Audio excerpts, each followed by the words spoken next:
Hi guys and welcome to my channel. It's Alta and we're going to have another Sleepy Hollow talk. So I just finished watching the Golem episode 10, 3 more to go. And this episode was okay. The plot was kind of stretched out a lot. It started out okay enough and then it went off in a direction that I was not expecting. So how did it begin? Ichabod was angsting still, understandably, about his son. It's the holiday season. It's Christmas time soon. Abby comes over. She calls him a grump, and he's chopping wood, getting out his frustrations because there's this son that he didn't know. So he calls over Mr. Parrish, who then insists that he calls him Henry. And so he wants him to get him in contact with Katrina, which I had mentioned in the last review. Can't they just... I don't think it was the last review, but anyways, can't they just call Katrina? Yes, they can. But he has to die to do it.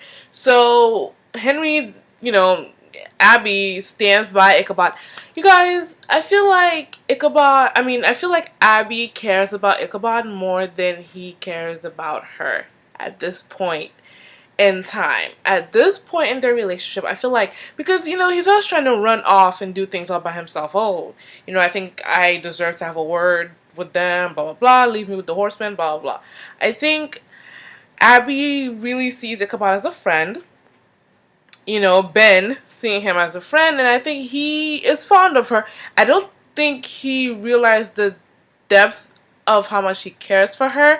And what makes me think about that, the most recent thing I'm thinking about right now, based on what I just watched, is the mistletoe scene, where you saw that he wasn't just talking about mistletoe. Like, he realized that he wasn't just talking about mistletoe, because he realized that they were both standing under it, and, he looked at Abby. But I feel like so far she cares about him more than he cares about her. I think that so far he's more invested in the whole witness aspect, and there's nothing wrong with that. He does have a whole lot going on, he does. But yeah, I feel like she'd be quicker to say that they're friends better than because he still calls her lieutenant. And I don't think it's he has to respect her position or anything like that. I feel like that's what he's comfortable with so far. He calls her lieutenant, and she calls him Crane, but it's a little bit more familiar than him calling her by her title. So John chokes Ichabod to near death, basically, so that he can go talk to Katrina. So here's what we learned. And so far, all of this is fine, okay? So Katrina did not know that she was pregnant. So I don't know why she ended up apologizing to Ichabod, but I guess it's the emotion of it all. So she didn't know that she was pregnant when she buried Ichabod. She didn't know until she went to Europe to find a spell to wake him up, preserve his body or something like that. That's when she found out she was pregnant. Her coven, the Sisterhood of the Traveling Pants of Death, whatever they're called, the Four Who Speak as One. These people in this episode, there was a whole lot of mumbling. I didn't understand Irving at first when he was in the church and he said that his daughter got hit by a car. I thought he said his mother got hit by a car. I was like, okay, I guess that has something to do with something. But yeah, there was a lot of mumbling. I didn't hear what Katrina said. Or maybe it was Ichabod. I didn't hear it until later on when Ichabod went to... No, when they showed the name, I realized, oh, they were saying the Four Who Speak as One. I heard it. It was Katrina. I had her say the four, and I completely did not hear the rest. So, the Four Who Speak as One, they were just all about business. They were not the type of, supernatural people with responsibilities who are going to fall in love with anyone and want a normal life. Nah, they were about business. Katrina went and saved Ichabod's life when she was not supposed to, and so they damned her ass to purgatory. So they found her in the streets of Europe, and she pulled a disappearing act. She pulled a smoking disappearing act, and she then, I guess a couple of months went by, and she landed at Lachlan's place, where she went and she gave birth. So then what happened to the baby? She gave the baby to Grace and her husband Joseph, Abby's ancestors. And so, there was a whole lot of, your fates were entwined before you ever met. And, even Henry's impressed by this. And so then, Abby asked him to join her, to join them to help, follow this through, basically. And Henry's like, nah, but then he agrees. And I was worried about him. I was like, oh, he's gonna die. Because after Ichabod comes back, this tree, no, he wasn't a tree man, this bald thing came back to life, and he's the Golem. Okay, so he's the Golem, and so he comes back to life. I'm like, oh, Henry's gonna die, especially after Irving went to the church, and the pastor told him that those who follow the witnesses are meant to be martyrs. That's their fate. And so then the pastor interprets this to mean that they're going to die. And so Irving's like, what? Some of his facial expressions were funny in that scene. And so he goes, what about the people who follow the witness? And the man was like, well, typically they're gonna die too. And everyone was like, I mean, you know, you're telling me that public service is just gonna lead me to death. My wife left me. My daughter got into a car accident. All that stuff. And then he got all huffy because he's like, oh yeah, I remember why I don't come to church. In a previous podcast for an episode review, it was when Abby went to church, the All Faith Church in the precinct or the hospital or something like that. And she was like, oh, I hear you give signs, God, give me a sign, like all entitled and expectant. So here goes Irving, who's last basically in his fate, or you know, he has some kind of beef with God, and then he's all in his feelings because God's not gonna protect him and he might die. Anyways, yeah. So after I heard that, I was like, Henry's definitely gonna die, but he didn't. He made it to the end of the episode, and I think they're building a really good team. They have good people with good sense. The one who probably lacks the most sense is Ichabod, but even he's not doing too bad. They've got Ichabod, Abby, Irving, Jenny, and now Henry.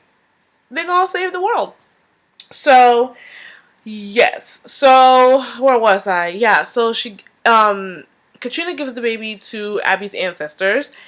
They end up dying because the little boy... Oh no, beforehand, Abby gives the boy this scary voodoo doll meant to give him nightmares. She says it's meant to protect him, but the way that thing was looking, it's meant to give him nightmares. So, the thing was so ugly.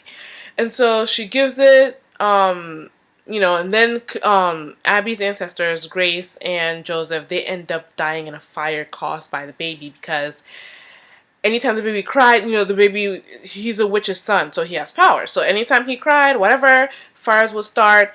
People in the town were creeped out by him. He ends up killing Abby's ancestors. And so then here comes Ichabod. And this is where things, you know, the plot just stretches, you know, and just becomes completely ridiculous, doing the most with the least.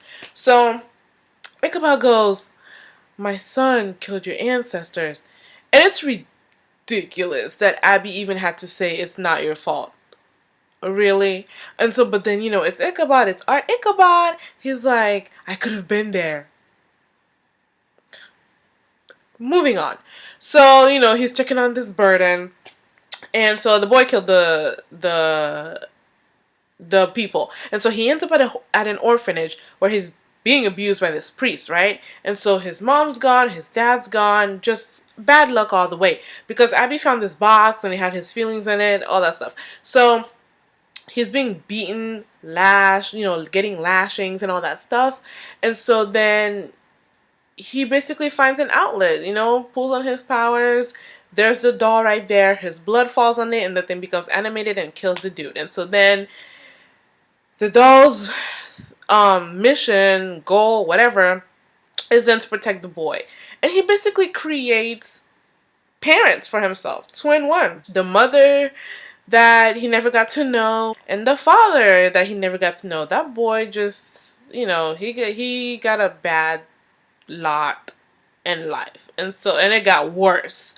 Because what happened to him then was that the sisterhood, the four who speak as one, found him.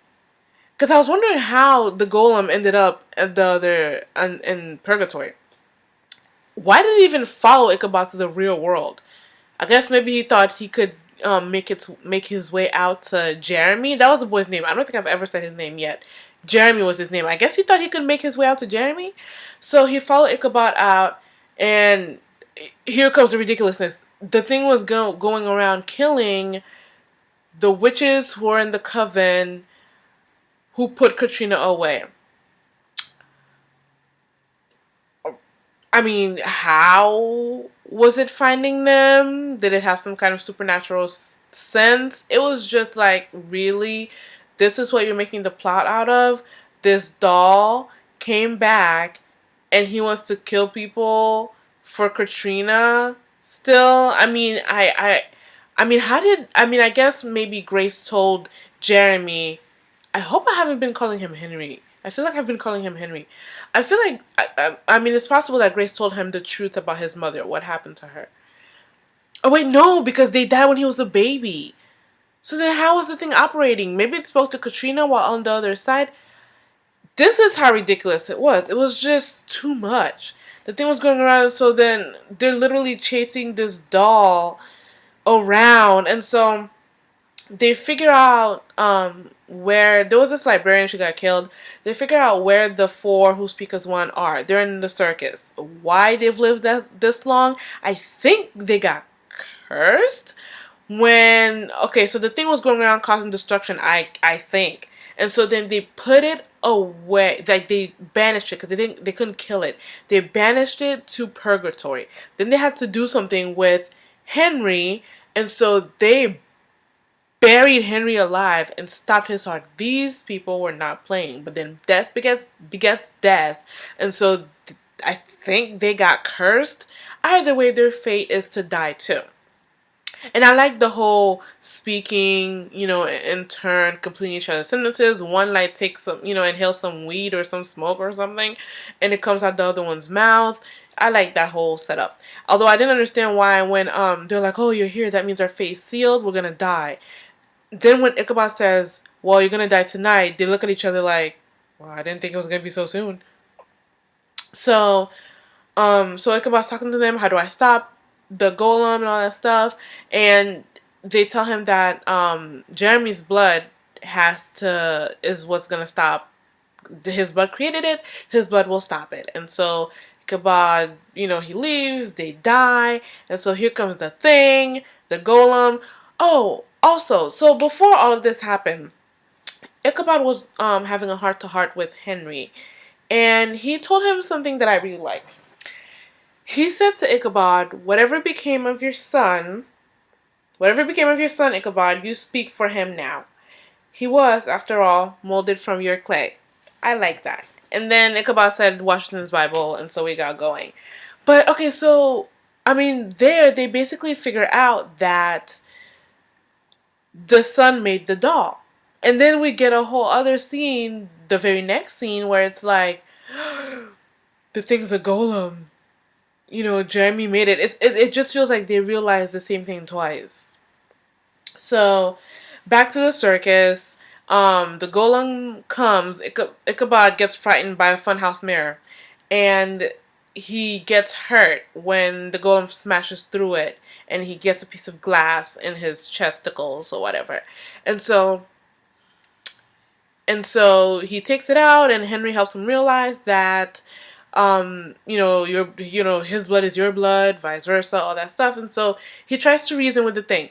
And the scene was almost ridiculous because he was having a heart-to-heart and burying his soul and all that stuff to the thing. It was almost ridiculous, but it was kind of not, but it was mostly ridiculous. And so he, the thing is like, oh, okay, kidding. And, he runs at him, and Ichabod, jabs him, and it falls, and then he has a nice, basically it's as if he's talking to Jeremy. He's like, you can rest now.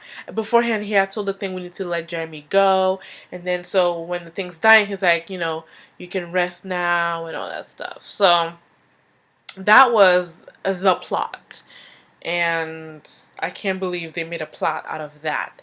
So afterwards, Ichabod's still sad, but I'm thinking the whole Jeremy thing has been resolved because he got his answers. He got all the answers he was looking for. In the beginning, he was like, I might have 6,000 descendants, but no, he never, Jeremy never went on to have any kids because he got buried. Heart stopped. So afterwards, he and Abby are talking, and she gives him a present. She gives him a present. He's like, oh, you got me an oversized hosiery with my name on it. He was so wrong, and yet so touched. It was cute. And so, Abby goes to get some food, and then Ichabod gets put into a mirror by who? Moloch. Moloch is like the saint. Let me see. The saint's name is the sign, or a sign. And he says that when Ichabod figures out what that means, war will come. Basically, the horseman of war, the second horseman, will come, and the end of days will begin. Ichabod's like, no, it's not coming. And he's like, yeah, it totally is.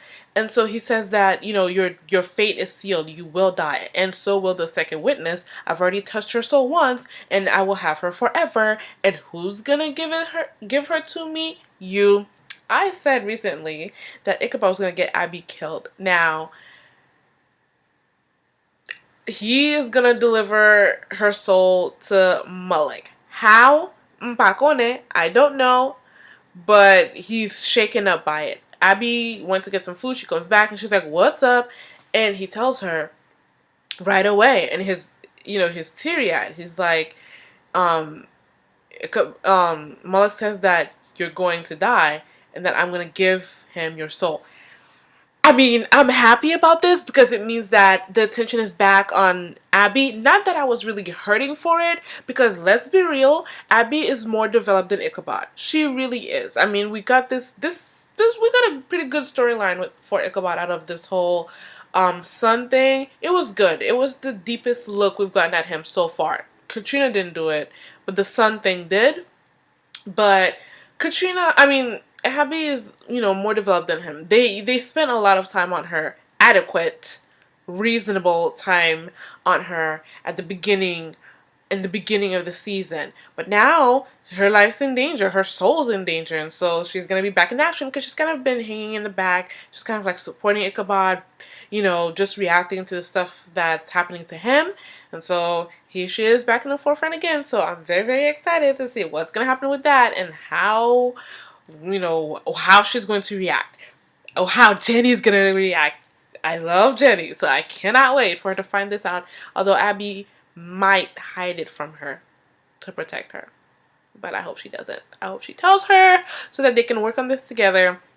I'm excited. So the next one is episode 11. I have no idea what it's called because I didn't look before I sat down to record this. But that's Golem, the Golem. Not really something I would sit down to watch again. Just the plot. It just did too much. They stretched it. I did cry. I laughed at a couple of things, including when Abby said, they were talking about the evolution of wars, basically, and Abby said that. So, if I went out with a guy and we had an awful intercourse, that means, we'd go on a second date, and this is basically it. So, that's Golem. It was alright. I can't wait for the next one. I'm almost done with the season. It only took me like a couple of months, but I'm almost done. And I will be ready for the premiere on September 22nd. So thank you for watching, you guys. I will see you in the next episode. Bye. Bye.